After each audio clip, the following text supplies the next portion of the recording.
കർത്താവായ യേശുക്രിസ്തുവിൻ്റെ പരിശുദ്ധമായ നാമത്തിൽ എല്ലാ പ്രിയപ്പെട്ടവർക്കും മോർണിംഗ് ഡ്യൂവിൻ്റെ മറ്റൊരു പ്രഭാത വചന ധ്യാനത്തെങ്കിലേക്ക് സ്വാഗതം ചെയ്തുകൊള്ളുന്നു. കഴിഞ്ഞ ദിവസം നമ്മൾ ഉൽപ്പത്തി പുസ്തകം 32-ാം അധ്യായത്തെ ആസ്പദമാക്കിയാണല്ലോ ദൈവത്തിൻ്റെ വചനം ചിന്തിച്ചത്. ഇന്ന് നമ്മൾ അതിൻ്റെ 26-ാമത്തെ വാക്യത്തെ ആസ്പദമാക്കിയുള്ള ദൈവവചന ചിന്തയിലേക്കാണ് പ്രവേശിക്കുന്നത്. 26-ാമത്തെ വാക്യം വായിക്കുന്നു: എന്നെ വിടുക, ഉഷസ്സുദിക്കുന്നുവല്ലോ എന്നവൻ പറഞ്ഞതിന് നീ എന്നെ അനുഗ്രഹിച്ചല്ലാതെ ഞാൻ നിന്നെ വിടുകയില്ല എന്ന് അവൻ പറഞ്ഞു. കഴിഞ്ഞ ദിവസങ്ങൾ നമ്മൾ ചിന്തിച്ചു, യാക്കോബുമായിട്ട് ഈ ദൂതൻ മല്ലുപിടിക്കുകയാണ്. ഈ മല്ലുപിടിക്കുമ്പോൾ നമ്മളൊരു കാര്യം മനസ്സിലാക്കണം. കഴിഞ്ഞ ദിവസം നമ്മൾ പറഞ്ഞതുപോലെ ദൈവത്തിൻ്റെ ദൂതൻ്റെ ശക്തി എന്ന് പറയുന്നത് അശ്ശൂർ പാളയത്തിൽ 1,85,000 പരം ആളുകളെ സംഹരിക്കത്തക്ക ശക്തിയുള്ള ദൂതന്മാരാണ് ദൈവത്തിൻ്റെ ദൂതന്മാർ. തീർച്ചയായിട്ടും യാക്കോബിനെ ഈ ദൂതനെ നിഷ്പ്രയാസം തോൽപ്പിക്കാൻ സാധിക്കും. പക്ഷേ ദൂതൻ കടന്നു വന്നത് യാക്കോബിനെ തോൽപ്പിക്കുക എന്നുള്ള ഉദ്ദേശത്താലല്ല. നമ്മുടെ ജീവിതത്തിലും നാം മനസ്സിലാക്കേണ്ട ഒരു കാര്യം, ദൈവം ഒരിക്കലും നമ്മെ തോൽപ്പിക്കുവാൻ ആഗ്രഹിക്കുന്ന ദൈവമല്ല. ഒരിക്കലും നമ്മുടെ ജീവിതത്തിൽ ദൈവം അനുവദിക്കുന്നതായ പരീക്ഷകളും ശോധനകളും നമ്മെ തോൽപ്പിക്കുവാനല്ല, മറിച്ച് നമ്മുടെ നന്മയ്ക്ക് വേണ്ടിയാണ് ദൈവം അത് ചെയ്യുന്നതെന്ന് നമ്മൾ മനസ്സിലാക്കേണ്ടതായിട്ടുണ്ട്. അതുകൊണ്ട് ഈ ദൂതൻ യാക്കോബ് തോൽക്കുവാനുള്ള മനസ്സോടുകൂടി അല്ല നിൽക്കുന്നത്, മറിച്ച് യാക്കോബിൽ നിന്നും ചില കാര്യങ്ങൾ ദൂതൻ പ്രതീക്ഷിക്കുന്നു.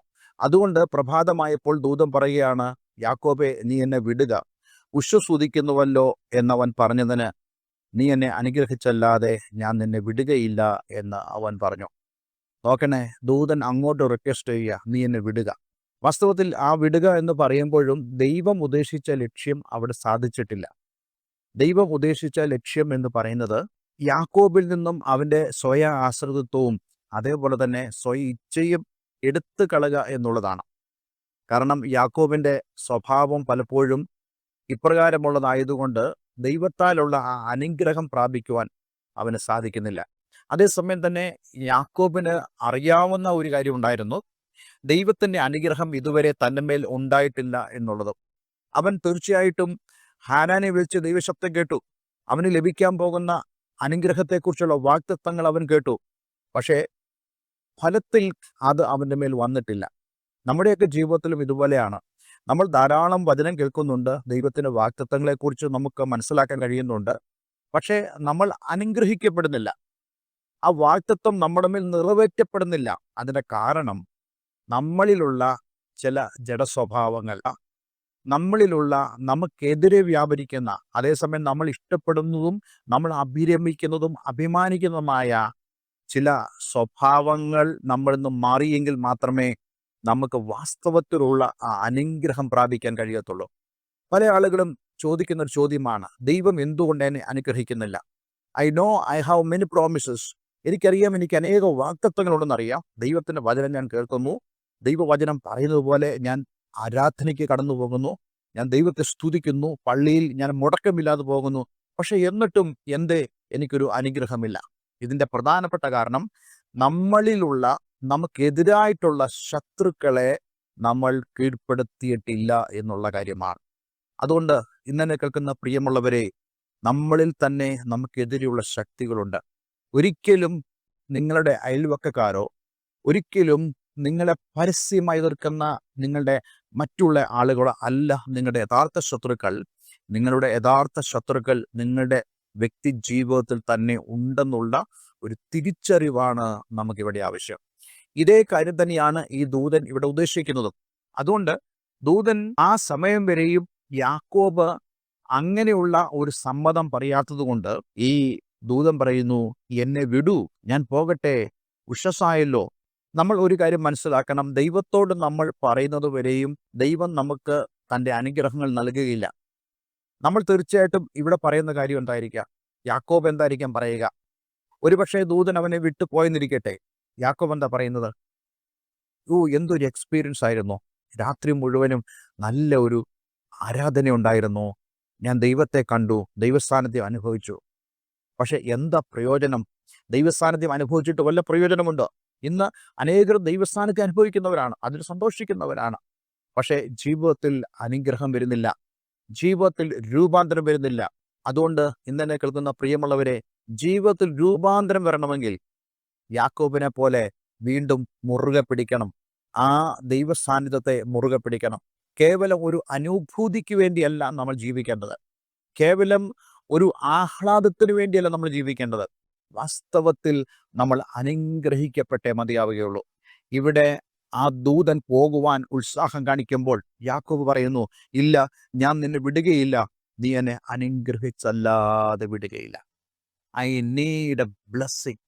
എൻ്റെ ജീവിതത്തിൽ ഒരു ഉപരിവിപ്ലവമായ ഒരു അനുഭൂതിയല്ല ഞാൻ ആഗ്രഹിക്കുന്നത്. I want a real blessing in my life. എൻ്റെ ജീവിതത്തിൽ ശരിക്കും ഒരു അനുഗ്രഹം എനിക്ക് ആവശ്യമാണ്. നോക്കണേ, ഇതാണ് ഒരുവൻ്റെ മാനസികമായ തയ്യാറെടുപ്പ്. ഇതാണ് ഒരുവൻ്റെ സമർപ്പണം എന്ന് പറയുന്നത്.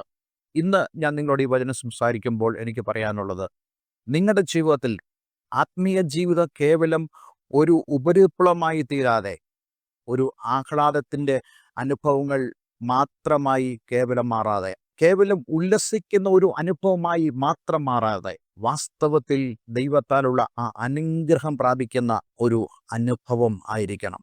അതുകൊണ്ട് ഇന്ന് നമുക്ക് ആയതിനായി ദൈവസ്ഥാനത്തിൽ യാക്കോബിനെ പോലെ സമർപ്പിക്കാൻ കഴിയുമാറാകട്ടെ. അതേ ഒരു അനുഗ്രഹത്തിനായി. സ്വയ ആശ്രയത്വവും സ്വയ ഇച്ഛകളുമുള്ള മനുഷ്യനാണ് യാക്കോബ്. നമുക്ക് കുറ്റപ്പെടുത്താൻ എളുപ്പമാണ്. പക്ഷെ അതേസമയം ദൈവത്താലുള്ള ഒരു രൂപാന്തരത്താലല്ലാതെ അവൻ്റെ ജീവിതത്തിന് ഒരു മാറ്റം സംഭവിക്കുകയില്ല എന്ന് ശരിക്കും മനസ്സിലാക്കിയ ഒരു യാക്കോബിനെയാണ് നമുക്കിവിടെ കാണുവാൻ കഴിയുന്നത്. നേരത്തെ അവൻ ദൈവത്തെ ആശ്രയിച്ചിരുന്നു, പക്ഷേ അവന് ദൈവം മാത്രമായിരുന്നില്ല ആശ്രയം. അവൻ്റെ ജീവിതത്തിലുള്ള ഈ സ്വയ ആശ്രയത്വ സ്വഭാവവും അതുപോലെ സ്വയ ഇച്ഛകളും അവന് ആശ്രയമായിട്ടുണ്ടായിരുന്നു. ദൈവത്തിൽ തന്നെ പൂർണ്ണമായി ആശ്രയിപ്പാൻ കഴിയുന്ന ഒരു തലത്തിലേക്ക് യാക്കോബിനെ ദൈവം ഇവിടെ കൊണ്ടുവരികയാണ്. അതെ, അങ്ങനെയുള്ള ഒരു യാക്കോബിനെയാണ് ദൈവത്തിന് ആവശ്യം. ദൈവത്തിൻ്റെ ഫ്യൂച്ചർ പ്ലാൻസ്, ദൈവത്തിൻ്റെ ഭാവി പദ്ധതികളിൽ ഈ യാക്കോബ് ഉള്ളതുകൊണ്ട് ശരിക്കും ദൈവത്തിന് യാക്കോബിനെ രൂപാന്തരപ്പെടുത്തേണ്ടതായിട്ട് ഉണ്ടായിരുന്നു. അതുകൊണ്ട് ഇന്ന് എന്നെ കേൾക്കുന്ന പ്രിയമുള്ളവരെ, നമ്മയും ദൈവം രൂപാന്തരപ്പെടുത്തുവാൻ ആഗ്രഹിക്കുന്നു. നമുക്ക് ഒരു നിമിഷം ദൈവസന്നിധിയിൽ പ്രാർത്ഥിക്കാം. സ്വർഗീയ പിതാവേ, ഈ നല്ല സമയത്തിനായി സ്തോത്രം. വളരെ അനുഗ്രഹിക്കപ്പെട്ട ഒരു സന്ദേശം ഇന്ന് ഈ പ്രഭാതത്തിൽ കേൾക്കുവാൻ തക്കോണം അങ്ങ് ഞങ്ങളെ സഹായിച്ചല്ലോ. യാക്കോബിനെ പോലെ കർത്താവേ, ഞങ്ങളുടെ ജീവിതത്തിൽ ഒരു സമർപ്പണത്തിലേക്ക് കടന്നു വരുവാൻ, കേവലം ചില ആത്മീയ അനുഭൂതികളിൽ അഭിരമിക്കാതെ ദൈവസന്നിധിയിൽ യഥാർത്ഥമായിട്ടും അനുഗ്രഹിക്കപ്പെടുവാൻ അങ്ങ് ഞങ്ങളെ സഹായിക്കണമെന്ന് പ്രാർത്ഥിക്കുന്നു. പ്രാർത്ഥന കേട്ടതിനായി നന്ദി. യേശു ക്രിസ്തുവിൻ നാമത്തിൽ തന്നെ ആമേൻ, ആമേൻ. ഇന്നത്തെ വചനം നിങ്ങളുടെ ജീവിതത്തിൽ അനുഗ്രഹപ്രദമായി തീർന്നു ഞാൻ വിശ്വസിക്കുന്നു. ഈ സ്ക്രീനിൽ കാണുന്ന ഫോൺ നമ്പറുകളിൽ ഞങ്ങളെ വിളിക്കുക. എല്ലാവരുടെയും അനുഗ്രഹിക്കട്ടെ. Have A nice day. God bless you all.